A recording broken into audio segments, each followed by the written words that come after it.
હાલ જોઈએ તો આજે 28 જૂન અને રવિવારનો દિવસ છે. ગુજરાતમાં વિધિવત રીતે ચોમાસાનો પ્રવેશ થઈ ચૂક્યો છે, છતાં રાજ્યના મોટા ભાગના વિસ્તારોમાં વરસાદ નથી પડી રહ્યો. એટલું જ નહીં, પ્રી મોન્સૂન એક્ટિવિટીનો વરસાદ પણ એટલો નથી પડ્યો. રાજ્યના મોટા ભાગના વિસ્તારોમાં હજુ સુધી વાવણી પણ નથી થઈ. ત્યારે હવામાન વિભાગે આજે ચોમાસાને લઈને નવી અપડેટ જાહેર કરી છે અને આ સાથે જ આગામી દિવસોમાં રાજ્યના અનેક વિસ્તારોમાં વરસાદની શક્યતાઓ વ્યક્ત કરી છે. આ ઉપરાંત હવામાન નિષ્ણાંત પરેશભાઈ ગોસ્વામીએ અમારી સાથેની વાતચીતમાં જણાવ્યું છે કે આ તારીખથી ગુજરાતમાં પણ મુંબઈ જેવો ભારે વરસાદ પડશે. ત્યારે સૌપ્રથમ તો આપના વિસ્તારમાં હાલમાં કેવું વાતાવરણ જોવા મળી રહ્યું છે તે અને ખેતી, પાક, વાવણી કે વરસાદને લઈ આપને મૂંઝવતો કોઈ પણ પ્રશ્ન હોય તો તે કોમેન્ટ કરીને અમને જરૂરથી જણાવજો. આપનો પ્રશ્ન અમે હવામાન નિષ્ણાંત પરેશભાઈ ગોસ્વામી સુધી પહોંચાડવાનો અવશ્ય પ્રયાસ કરીશું. નમસ્કાર, આપની સાથે હું છું કૃપાલસિંહ જાડેજા અને અમારી સાથેની વાતચીતમાં હવામાન નિષ્ણાંત પરેશભાઈ ગોસ્વામીએ ભારે વરસાદને લઈ શું આગાહી જાહેર કરી છે તે જાણીએ. તે પહેલા હવામાન વિભાગે ચોમાસા અને વરસાદને લઈને શું નવું એલર્ટ જાહેર કર્યું છે તેના વિશે વિગતે વાત કરીએ. વાત ગુજરાતી પર. આમ જોઈએ તો ગુજરાતમાં ચોમાસું તો પહોંચી ગયું છે, પણ રાજ્યના ઘણા ભાગોમાં હજુ સુધી વરસાદ નથી પડતો. રાજ્યમાં વરસાદ ન પડતા ખેડૂતો સહિત અનેક લોકો ચિંતાતુર પણ બન્યા છે. ચોમાસું આમ પણ આ વખતે રાજ્યમાં મોડું પહોંચ્યું છે અને હજુ પણ વરસાદ લાવે તેવા પવનોની ગતિ નથી વધી રહી. એવામાં વરસાદની ઘટ હોવાથી ખેડૂતો પણ વાવણી નથી કરી શકતા. ગુજરાતના હવામાન વિભાગે આગામી કેટલાક દિવસો માટે વરસાદની આગાહી જાહેર કરી છે. જો કે આખા રાજ્યમાં વરસાદની આગાહી નથી. સામાન્ય રીતે આ દિવસોમાં ચોમાસું ગુજરાતના ઘણા વિસ્તારોને કવર કરી લેતું હોય છે, અથવા ઘણા વિસ્તારોમાં ચોમાસા પહેલાનો વરસાદ પણ પડતો હોય છે, પરંતુ આ બંને સ્થિતિઓ અત્યારે ગુજરાતમાં નથી જોવા મળતી.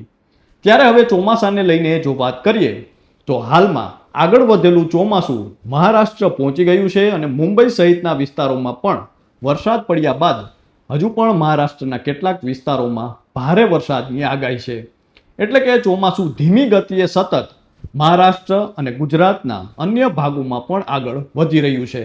જો કે વરસાદી પવન મહારાષ્ટ્રમાં જ સ્થગિત થઈ ગયા હોય તેવું લાગે છે, કારણ કે ગુજરાતમાં ચોમાસું ધીમું પડી ગયું છે.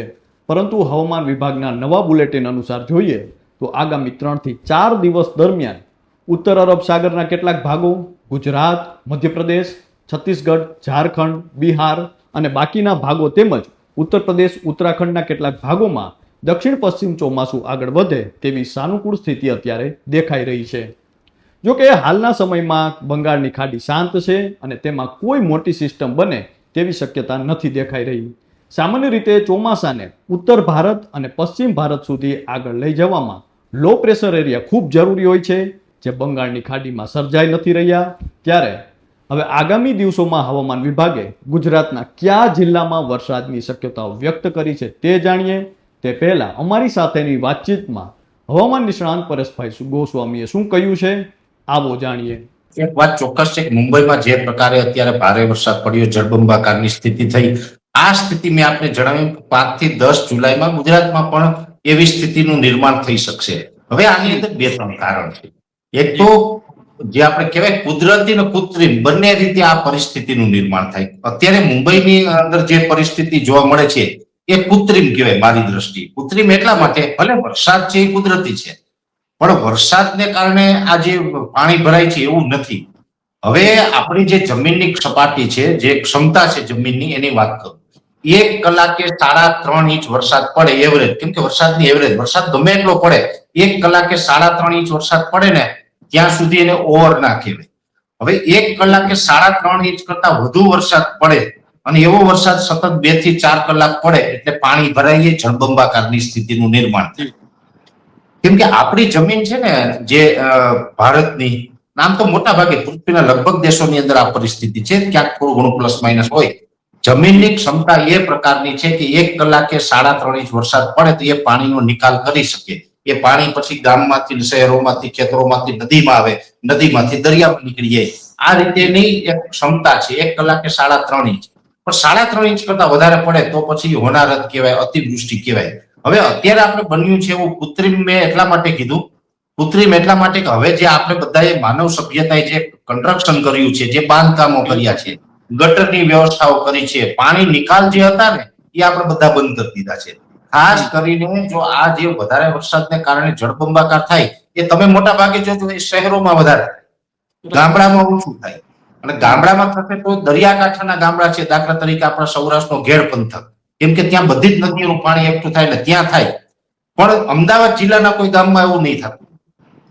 અમદાવાદ પ્રોપરમાં આ પરિસ્થિતિનું નિર્માણ થાય, મુંબઈમાં થાય, સુરતમાં થાય, ભરૂચમાં થાય, રાજકોટમાં થાય. શું કામ? તો કે અત્યારે જે આપણે સિટી ડેવલપ કર્યા છે, જે રોડ રસ્તા પાકા બનાવ્યા એ સારી વાત છે, સુવિધા મળે છે એનાથી, પણ પછી ગટર લાઈનો છે એની અંદર પાણીનો નિકાલ નથી.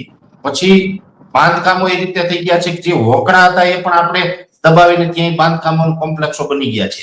એટલે જે શહેરમાંથી પાણીનો નિકાલ થવાની જે ક્ષમતા હતી આપણે ખોટું કન્સ્ટ્રક્શન કરી અને એને આપણે બધું દબાવી દીધું છે, જેને કારણે પાણીનો નિકાલ નથી થતો. એટલે 1 કલાકે 3.5 ઇંચ કરતા ઓછો વરસાદ પડે ને તોય પાણી ભરાય, અને 1 કલાકે 3.5 ઇંચ કરતા ઓછો વરસાદ પડવા છતાં જો કોઈ વિસ્તારની અંદર જળબંબાકાર થઈને પાણી ભરાય અને વાહનો ન નીકળી શકે, એટલે સમજવાનું એ શહેરનું બાંધકામ છે એ કુદરતી રીતે જે કઈ પ્રક્રિયા ચાલે છે એની વિરુદ્ધ છે, પ્રકૃતિની વિરુદ્ધ છે.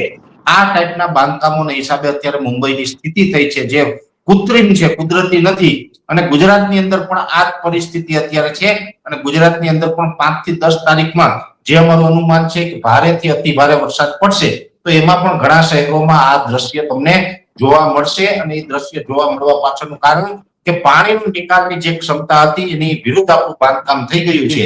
એટલે હવે આ પરિસ્થિતિનું નિર્માણ થાય. પણ એક વાત ચોક્કસ છે, તમારો જે ટૂંકો પ્રશ્ન હતો કે મુંબઈમાં વરસાદ પડી આવ્યા આપણે પડશે કે નહીં, 5 જુલાઈ સુધીમાં બધાને સારા વરસાદ થઈ જશે.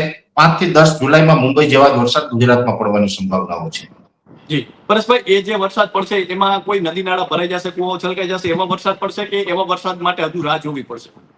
આમ જોઈએ તો નદીમાં તો પૂર આવી જાય છે, ને આમ સ્વાભાવિક રીતે છે કે વરસાદ છે ને એ એક સાથે પડતો હોય સતત, કલાકમાં 2-2.5 ઇંચ વરસાદ પડે ને એવો કદાચ 2-3 કલાક પડે તોય નદીમાં પાણી આવી જતું. એટલે નદીઓમાં તો પાણી આવશે, પણ જે આપણે કહી શકાય ને કુવા ઉપર સુધી થલી જાય ને એ પરિસ્થિતિ માટે રાહ જોવી પડશે આપણે. પછી આપણા ડેમો છે, દાખલા તરીકે નર્મદા ડેમ હોય, બનાસ નદી ઉપર ડેમ છે, સાબરમતી નદી ઉપર ડેમ છે, પેલો આપણે ભોગાવો ઉપર ડેમ છે, ઉતાવળી છે, ઢાઢડી છે, ઘણી બધી નદીઓ છે ને એના ડેમો છે. કડાણા ડેમ છે, તમારે રાજકોટમાં જે આજી ને ન્યારી ડેમ છે, આ બધા ડેમો ભરાય ને એ પરિસ્થિતિ તો લગભગ જુલાઈ આખામાં જોવા નહીં મળે. એ બધામાં ડેમો આમ ઓવરફ્લો થાય ને એ બધું લગભગ 15 ઓગસ્ટ પછીના સેશન હશે, એમાં સારા વરસાદ થશે. જુલાઈ મહિનાની અંદર ચોક્કસથી નદીઓમાં પાણી આવશે, પણ એટલું બધું પણ નહીં કે ડેમો બધા ઓવરફ્લો કરે. તો આ હતી હવામાન નિષ્ણાંત પરેશભાઈ ગોસ્વામીની આગાહી. હવે હવામાન વિભાગની આગાહી વિશે વાત કરીએ તો હવામાન વિભાગના જણાવ્યા અનુસાર 28 જૂનના રોજ એટલે કે આજે રાજ્યના દાહોદ, છોટાઉદેપુર, નર્મદા, સુરત, તાપી, ડાંગ, નવસારી, વલસાડ, અમરેલી, ભાવનગર અને ગીર સોમનાથમાં છૂટા છવાયા સ્થળોએ ગાજવીજ સાથે હળવા મધ્યમ વરસાદની આગાહી વ્યક્ત કરવામાં આવી છે. ત્યારબાદ 29 જૂનના રોજ એટલે કે આવતીકાલે રાજ્યના ગીર સોમનાથ, ભાવનગર, અમરેલી, વડોદરા, છોટાઉદેપુર, ભરૂચ, નર્મદા, સુરત, તાપી, ડાંગ, નવસારી અને વલસાડમાં છૂટા છવાયા સ્થળોએ ગાજવીજ સાથે હળવા મધ્યમ વરસાદની સંભાવના હવામાન વિભાગ દ્વારા વ્યક્ત કરવામાં આવી છે. તો આ હતી હવામાન નિષ્ણાંત પરેશભાઈ ગોસ્વામીની આગાહી, હવામાન વિભાગની આગાહી. ખાસ કરીને હવામાન વિભાગની આગાહી અનુસાર જોઈએ તો ચોમાસું હાલ ગુજરાતમાં અટકી ગયું છે. આગામી દિવસોમાં હજુ પણ ચોમાસું થોડું આગળ વધશે, પરંતુ ચોમાસું સમગ્ર ગુજરાતને કવર કરે તેવી સ્થિતિ હજુ દેખાઈ નથી રહી. ખાસ કરીને ભારે વરસાદની પણ કોઈ શક્યતાઓ હવામાન વિભાગ દ્વારા વ્યક્ત નથી કરવામાં આવી, પરંતુ હવામાન નિષ્ણાંતો જોઈએ તો તેમના દ્વારા શક્યતાઓ વ્યક્ત કરવામાં આવી રહી છે. ખાસ કરીને હવામાન નિષ્ણાંત પરેશભાઈ ગોસ્વામીએ અમારી સાથેની વાતચીતમાં જણાવ્યું છે કે આગામી દિવસોમાં રાજ્યમાં ખૂબ સારા વરસાદ પડશે. 5 જુલાઈ સુધીના રાજ્યના મોટા ભાગના વિસ્તારો છે ત્યાં વાવણી લાયક વરસાદ પણ પડશે તેવી શક્યતા તેમના દ્વારા વ્યક્ત કરવામાં આવી છે. તો હાલ બસ આટલું જ. ફરી મળતા રહીશું વાત ગુજરાતી પર.